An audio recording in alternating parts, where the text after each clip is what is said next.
Joan Baez, one of the great singers of your generation, one of the most dedicated campaigners for human rights of our age. You knew Bob Dylan, you marched with Martin Luther King.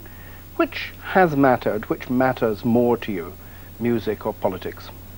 Well, at the moment, I've taken the last 8 years to hurl myself into music, which I had never really done. I'd always put it second or third. So at the moment, I have to say I'm having an absolutely marvelously creative musical time in my life. Does that mean that a previous time was more dedicated to politics? Absolutely. For years and years and years, politics and social change and nonviolence always came first.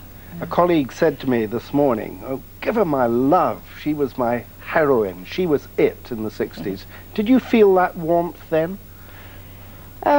I certainly felt appreciated to some degree. I was also a public nuisance to the other half or more, so I felt both things. But I would say up until now, it's an enormous gift to know that I have people who have appreciated what I've sung and what I've done and who are still around. Yeah. In the sleeve notes to your latest album, Gone from Danger, you give thanks to your splendid multiple personalities who have, with their hard work, bravery, wisdom and humor, made me whole and gone from danger.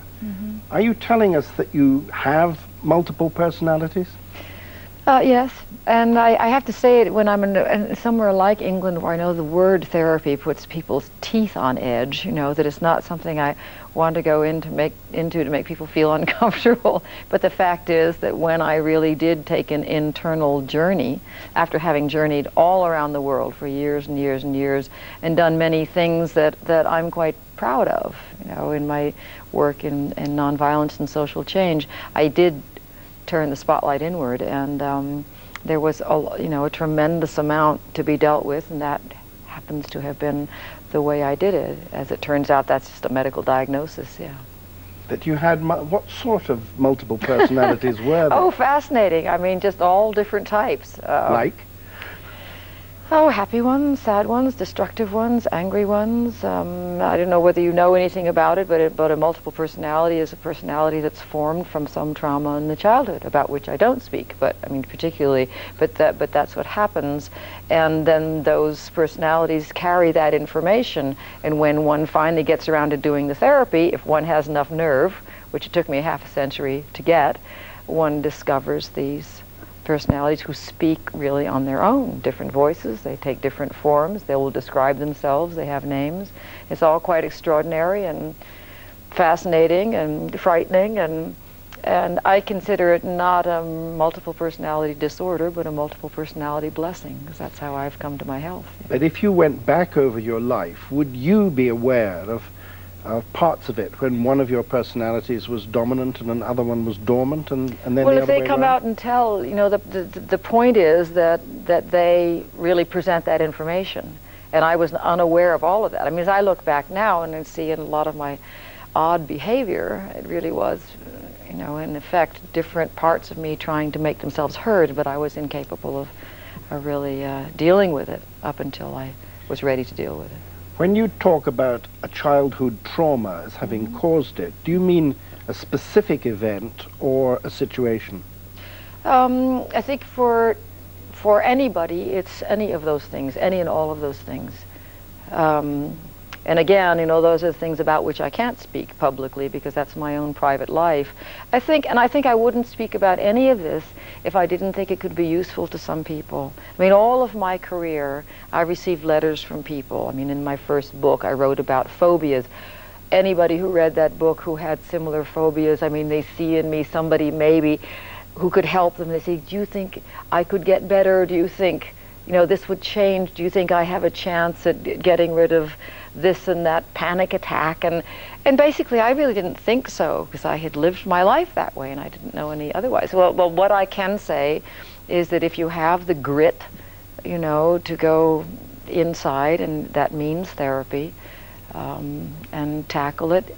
For me, I have rid myself of those things that were a burden and sorrowful and made me feel alone and made me frightened. They're gone, you know. So now I really have I'm gone from danger, and I have a chance at a different kind of life. What was the danger that you're now gone from?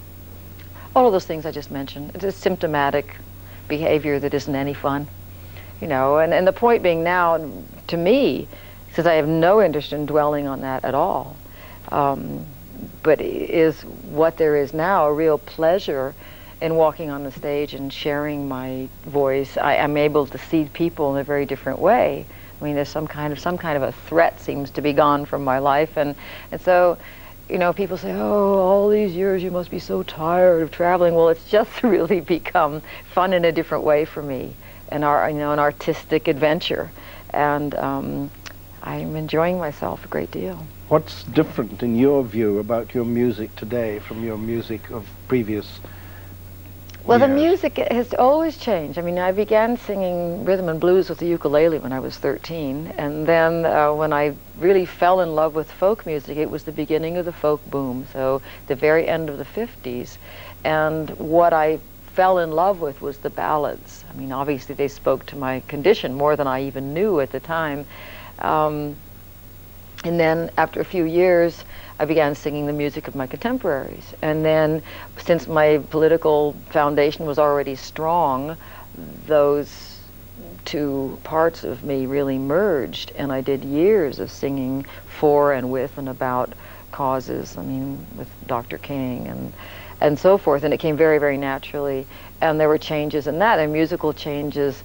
I would say what stayed the same has really been the fact that I basically I'm an interpreter of folk music. It's simple music. It's music that has, I think, probably introspective qualities to it, certainly that pop doesn't have. So at the very beginning of my folk singing career, when I became well known, it was in a countercultural aspect. That is, I suppose, if you consider the top 40 to be cultural, but it's mainstream. So I was counter-mainstream. So in a sense, I'm still there. I mean, I've done that all these years. But this effort right now to, a sudden realization that the vocal cords don't go on forever and ever, we recently decided... They've gone on quite a long time. They've gone on a hell of a long time. It's really extraordinary. Now I have to work now. At the beginning, I didn't have to work. I didn't know what a vocal exercise was. Now I have to do that every day, which I'm willing to do, at least for a while yet. The latest decision was I didn't want to write songs anymore. So we really started canvassing. I say we very loosely. My manager went out and listened to hundreds and hundreds of new songwriters to find, what suited me. Well, lo and behold, the songs are similar themes, but they reflect the times now. A song about sexual abuse of children, a song about the homeless, an anti-war song, a song about, basically it's about racism, it's about an immigrations officer interrogating a Mexican. But these are still very much causes. They are, yeah. And issues. Yeah. I mean, that's me now. I mean, that's my protoplasm. That's probably not going to change until I'm in the grave, Where were you born? I was born in Staten Island, New York. Mm-hmm. Who was your mother? Isn't that dramatic? My mother is Joan Bridge, and she was born in Edinburgh, Scotland. And your father? Alberto Benicio Baez. He was born in Puebla, Mexico. What did he do for a living?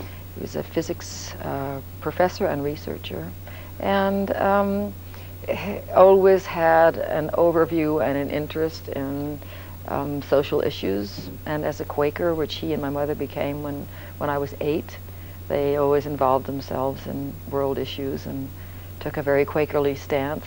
Were you very aware of their stance as a child? Yeah. Mm-hmm. I was. You went to Baghdad for a year? Yeah. Was that important? I think so. I think it was. I think I saw an extent of human misery that most American kids will never see. And it was left, it's very hard for me to remember much that was beautiful about it. I remember birds, sunsets. I remember the music, and I still love, I mean, that music is now a part of me. Even the Quran, the chants of the Quran in the morning and in the late evening. But it's true that most 10-year-olds will never have to see what I saw there. Would you say you had a happy childhood? No. Mm-mm. In what way was it unhappy? It was just difficult. Felt different. I was generally lonesome, and I was a very sturdy little spirit, and bashed on through. And I think my mother's quite extraordinary, and I think that the things that she gave me are things that still, I feel as though they still have saved my life. And classical music. I mean, she played classical music. My desert island disc of all times is probably Burling, singing, classical Italian arias. And I can remember from when I was very, very young playing on 78s. Did you ever want to, this is a digression, but did you ever want to be a classical singer? Not really. Not really, and that's, I think, for two reasons. One is I had an instinctive idea of what kind of work it would take. I don't have the ballast for it. And I think the simplicity of the folk music made people accessible to me, and vice versa, in a way that classical music doesn't do. Were you conscious of being Mexican as a child?